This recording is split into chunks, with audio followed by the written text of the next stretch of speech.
Mula dyan sa may Senado, si dating Department of Public Works and Highways Undersecretary Bernardo dapat daw na magsauli ng hindi bababa sa 1 bilyong piso matapos na mag-apply bilang state witness ayon yan kay Senator Panfilo Lacson.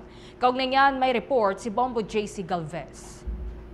Dapat magsauli si dating Department of Public Works and Highways Undersecretary Roberto Bernardo ng hindi bababa sa 1 bilyong piso mula sa kanyang kickback sa maanumalyang flood control projects, gayong nag-apply siya sa Witness Protection Program. Itong iginiit ni Senate Blue Ribbon Committee Chairman Senator Ping Lacson. Bahagi ng proseso ng Department of Justice sa pag-assess ng aplikasyon sa Witness Protection Program ang pagtingin sa kakayahan at obligasyon ng aplikante kabilang ang pagsasauli ng anumang nakuwang pondo kung may batayan. Yeah, I believe so. Ako, based on what we have gathered ng kanyang participation, huwag siyang bababa ng 1 billion na isasauli. Sa tingin ko lang wala akong pinagbabasihan. Based on my personal information ng participation niya, dapat hindi siya bababa ng restitution in the amount of 1 billion pesos. Well, nag-apply siya sa Witness Protection Program.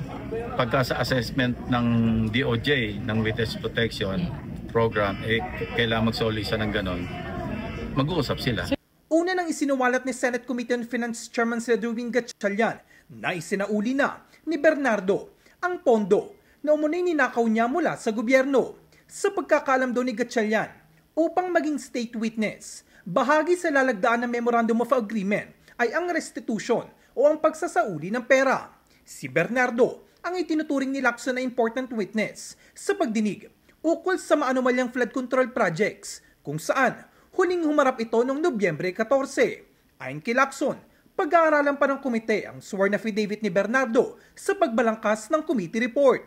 Ngunit kinumpirma niya, hindi pa isasara ng Blue Ribbon Committee ang investigasyon sa flood control anomalies. Ngunit anya, magsusunod na sila ng initial committee report mula sa mga nagdaang pagdinig at mai-sponsor na ito pagkatapos ng budget debates. Para sa Bombo Network News, ako si Bombo JC Galvez and this is Bombo Radio Philippines, the #1 and most trusted source of news and information.